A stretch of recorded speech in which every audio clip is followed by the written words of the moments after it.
Kayo at ang Espiritu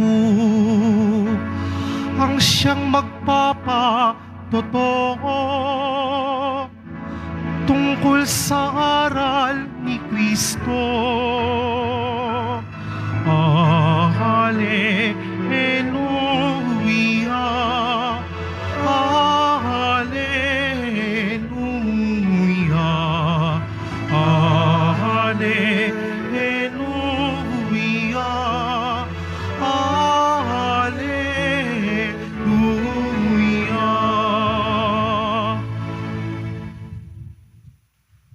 Sumainyo ang Panginoon. At sumaiyo rin. Ang mabuting balita ng Panginoon ayon kay San Lucas. Papuri sa iyo, Panginoon.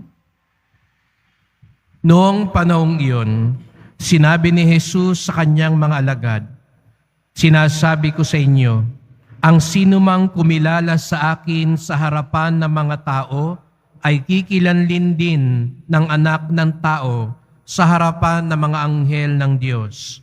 Ngunit ang magtatwa sa akin sa harapan ng mga tao ay itatatwa ko rin naman sa harapan ng mga anghel ng Diyos. Ang sinumang magsalita laban sa Anak ng Tao ay mapapatawad, ngunit ang lumait sa Espiritu Santo ay hindi mapapatawad. Kapag kayo'y dinala nila sa sinagoga o sa harapan ng mga tagapamahala at ng mga may kapangyarihan upang litisin, huwag ninyong isipin kung papaano niyo ipagtatanggol ang sarili o kung ano ang inyong sasabihin, sapagkat sa oras na iyon, ang Espiritu Santo ang magtuturo sa inyo kung ano ang dapat ninyong sabihin."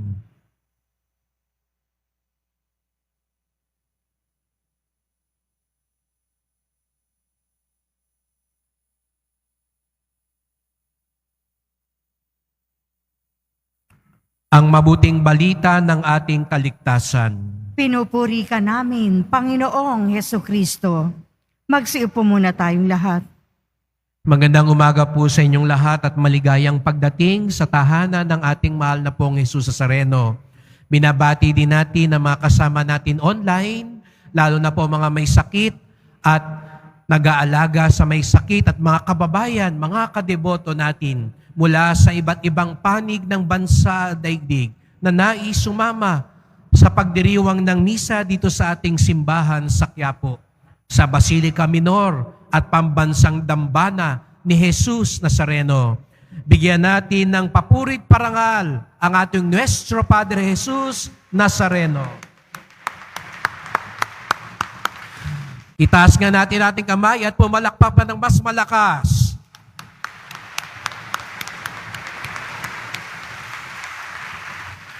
Alam niyo po, yan ang isang kinagugusto ko rito sa Quiapo. Ang dali niyong sumunod. No? Pag pinataas ko ang kamay, tataas ang kamay. Pag pinalakpak, papalakpak. Pag sinabing sumigaw tayo ng biba, sumisigaw ang tao ng biba. Lalo na ang mga deboto ng ating mahal na pong Jesus Nazareno. Malakas ang loob. Hindi nahihiya. Ipakita, ipahayag ang pananampalataya. Kaya papasok pa lang ng pintuan, taas na ang kamay. Kahit nandun sa labas, sa kalsada, humihinto yung mga nakamotor, babagal sandali, tataas ang kamay, magdarasal, balik na uli sa delivery. Hindi nahihiya ang tunay na deboto. Ipakita ang pananampalataya. Maglakad man ako ng paluhod, wala akong pakailam sa inyo. Sabihan nyo mang para akong sira-sira, naglalakad ng paluhod. Gagawin ko yan. At lalo na pagdating sa Enero, kahit sabihin mga panatiko yan, nagkakasakitan, nagbabanggaan, nagbabalyahan, nagtutulakan, nag-aapakan, natatapakan na yung mukha mo. Nagkahalo-halo na lahat ng amoy, lahat ng pawis, lahat ng dumi. Pero di alintana, Sapagkat gusto nating ipakita kay Jesus Nazareno, hindi natin siya ikinakahiya. Ipinagmamalaki natin siya. At kampi tayo sa Kanya, anuman ang mangyari. Amen? Ang nagsasabing, kami ay hindi nahihiya, ipakita ang aming debosyon sa Poong Jesus Nazareno, pumalakpak pa ng mas malakas.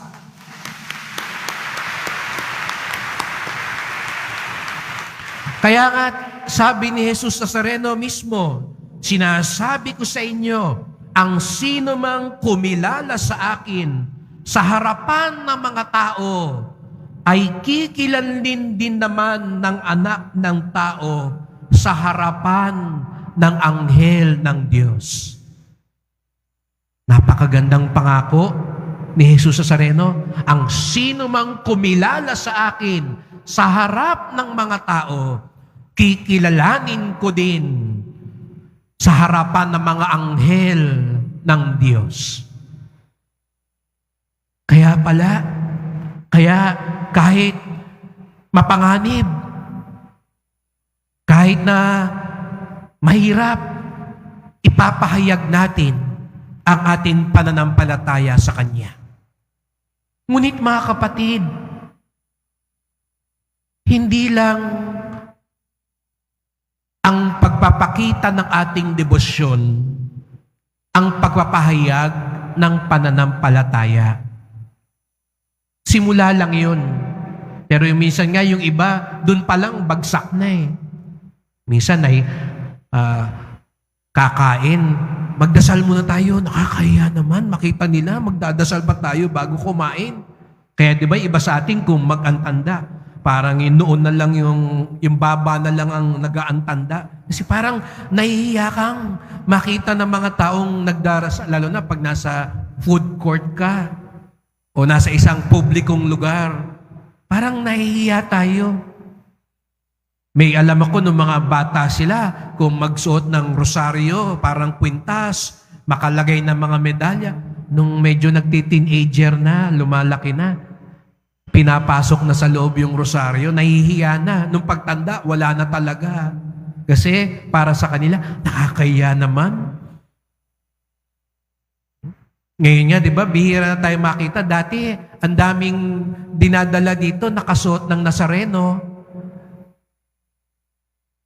Naalala ko, ang mga lola ko po, ang mga tiyahin ko, pag nagsisimba, hindi lang kahit sa Quiapo, kahit sa simbahan namin, pag Biyernes, nakasuot yan ng maroon. May cord pa na dilaw. Suot ng Nazareno. At yung mga bata, pinagsusuot. Ngayon, parang bihira na ako makakita ng ganoon. Nahihiya na ba tayo? Ikinahihiya na ba natin yon? Yung magrosaryo ka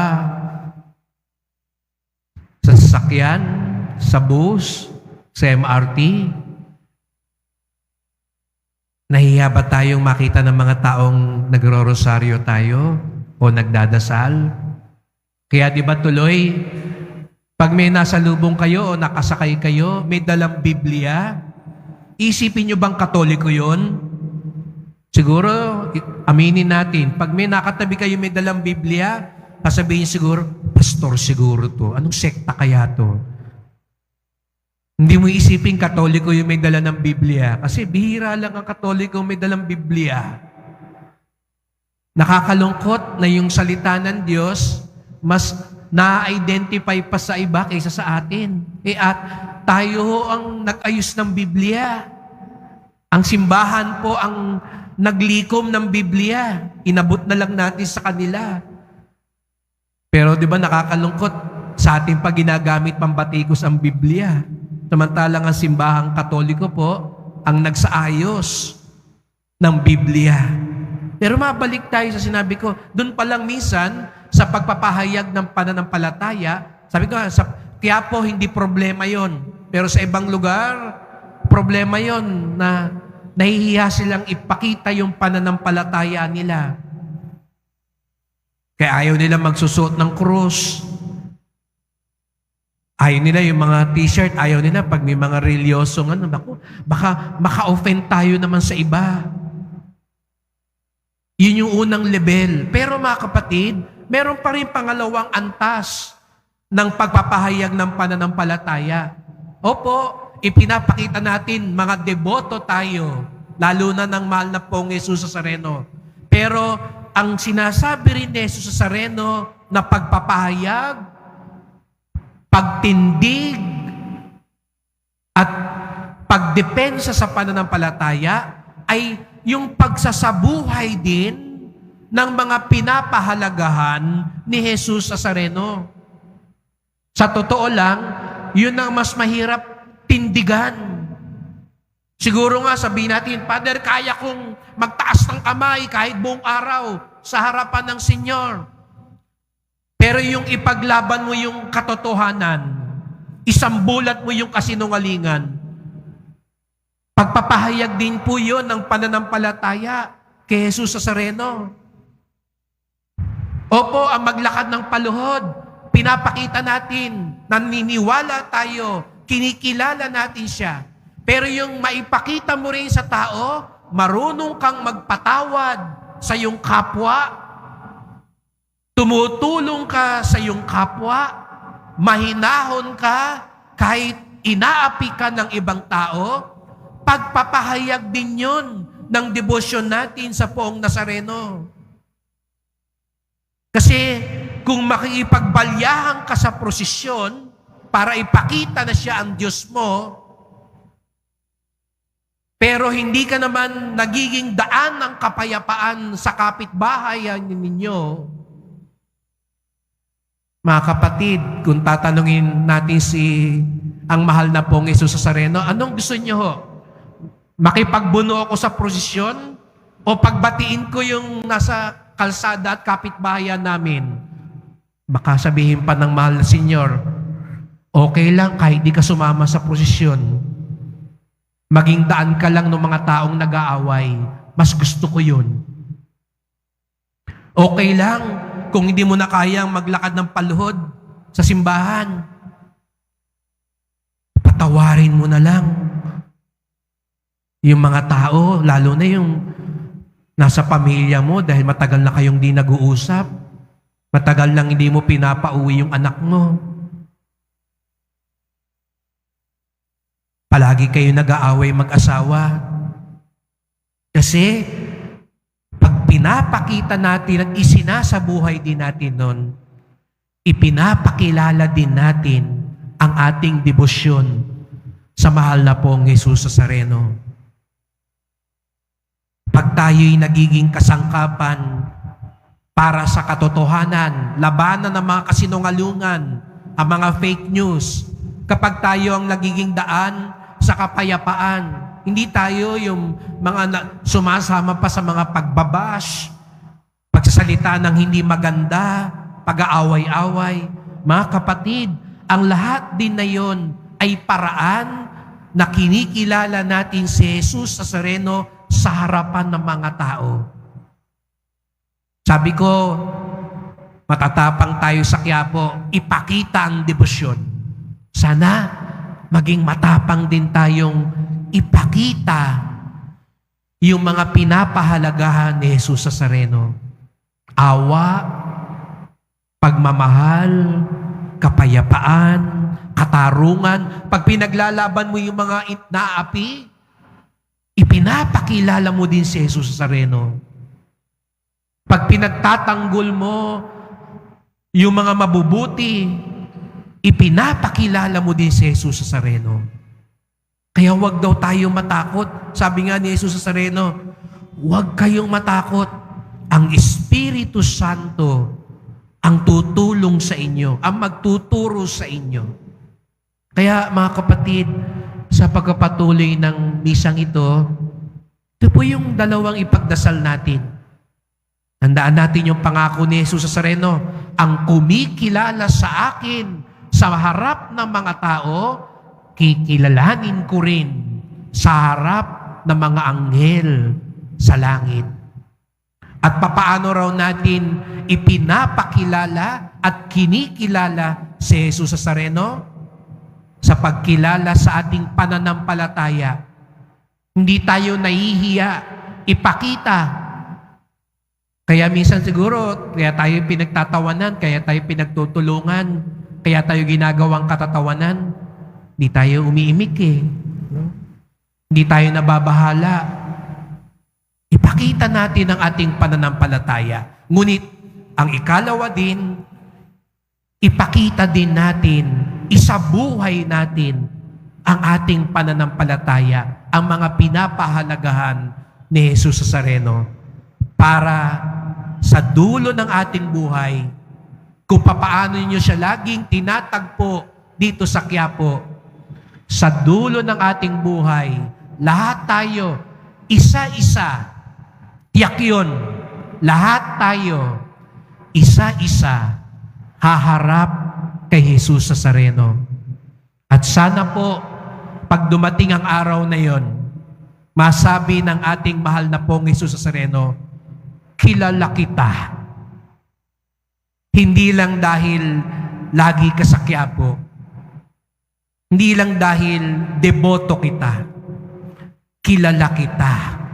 Kasi ipinakita mo sa mundo ang kabutihan ng isang tunay na Kristiyano.